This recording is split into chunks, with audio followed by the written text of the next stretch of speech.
Bonjour à tous et bienvenue dans ce nouvel épisode de Vivez la Vendée. On est en direct des Marais d'Olonne et on va se poser une question aujourd'hui. Pourquoi il faut préserver ces sites naturels emblématiques de la Vendée? Allez, suivez-moi.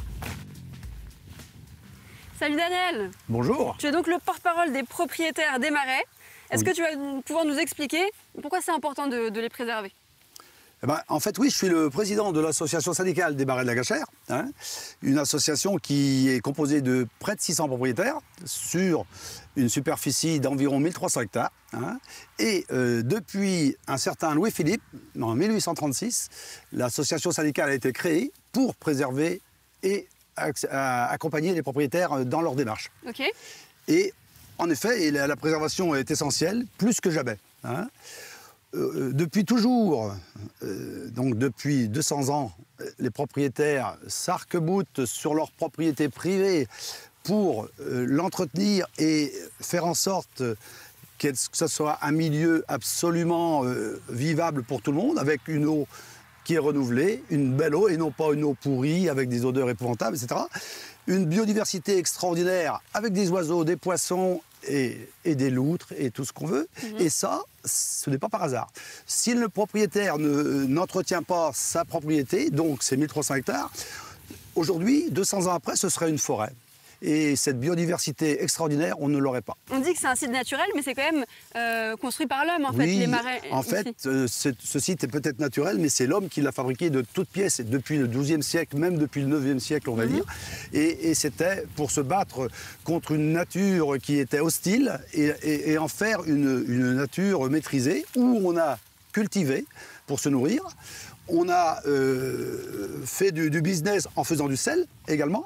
On y a fait de l'élevage et aujourd'hui, depuis moins de 10 ans, plus de 10 ans, à quelque chose près, on est sur une utilisation de ce site pour du loisir essentiellement, parce que la société a beaucoup changé, les événements et changements climatiques ont changé aussi et aujourd'hui, il faut vraiment s'adapter.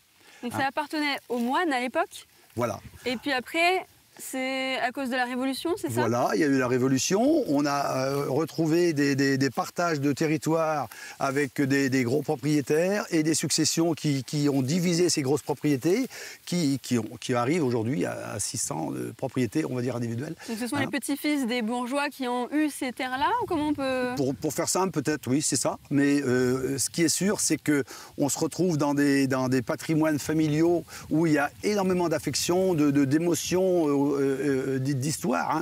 Moi, je me souviens, dans les années 60, on venait à la pêche dans les marais pour pêcher mulets et anguilles, et afin de nourrir tous les convives du mariage qui suivait le lendemain, par exemple.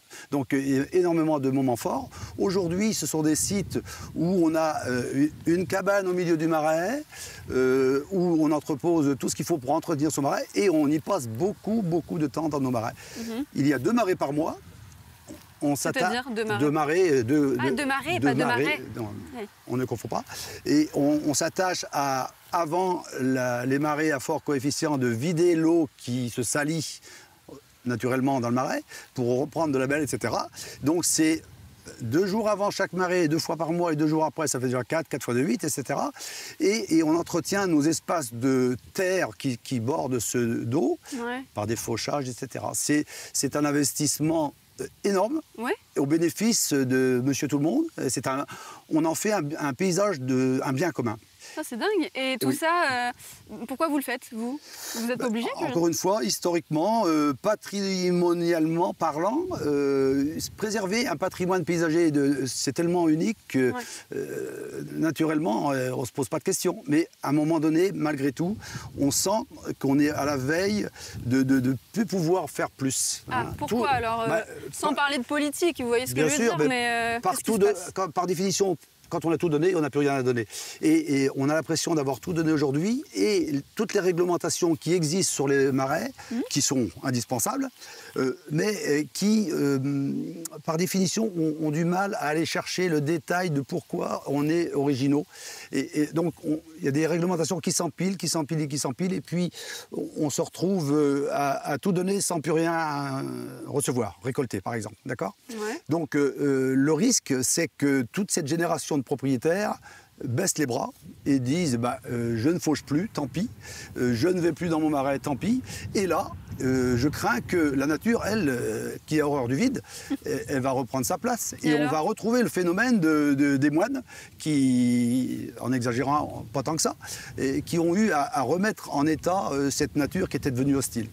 Et moi j'ai un exemple caricatural peut-être, mais qui veut tout dire. Le jour où ces marais, parce qu'ils auront été abandonnés, parce que le moral des propriétaires aura chuté, où il n'y aura plus de succession possible, parce que ça aura une valeur épouvantablement trop basse, le jour où ces marais vont devenir embourbés, plein de moustiques, nauséabonds et tout, toute cette eau pourrie, elle se retrouvera assez vite sur la plage des Sables d'Olonne. Et là, au mois d'août, je ne pense pas qu'on puisse se baigner dans une eau qui serait celle-ci. Donc c'est caricatural, mais c'est la réalité des choses. On a écrit un livre blanc, on s'est entouré de spécialistes, on a écrit un livre blanc qui est la porte d'entrée de ce qu'on veut faire maintenant, un plan de gestion. Pour un plan de gestion, on a besoin des propriétaires et on a besoin du grand public, qui est un consommateur complètement original de ces sites.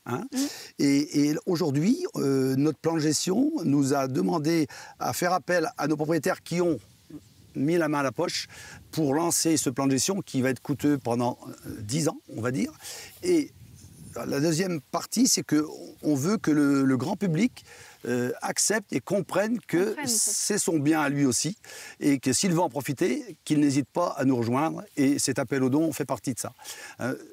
L'appel aux dons, ça va nous permettre d'avoir un budget séparé de notre budget d'association syndicale dont on a besoin pour le quotidien et la gestion du marais en soi, alors que le plan de gestion, ça va être de faire intervenir des spécialistes pendant des années pour tout reprendre en main, ce qui pourrait disparaître, comme je vous le disais précédemment. D'accord ? Okay.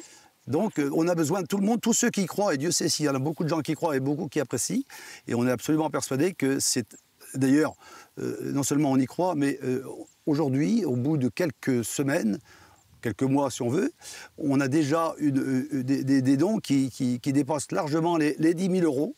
Et on pense que demain, les 50 000 euros seront vite atteints par rapport à tout ce que je vous raconte. Et là, on peut être serein et on va pouvoir embaucher, entre guillemets, les spécialistes indispensables pour mener à bien ce plan de gestion. Donc soutenir financièrement les proprios d'ici, c'est soutenir aussi le tourisme durable quelque part. Bien sûr. Et soutenir aussi la biodiversité. Complètement, c'est-à-dire, c'est un bien commun. Et ces propriétaires, aujourd'hui, je préférerais qu'on finisse par les comprendre et les appeler que ce sont des artisans de cette nature. Merci beaucoup Daniel. Je vous en prie. Merci à vous de nous avoir suivis. On se retrouve dès demain pour un nouvel épisode de Vivez la Vendée.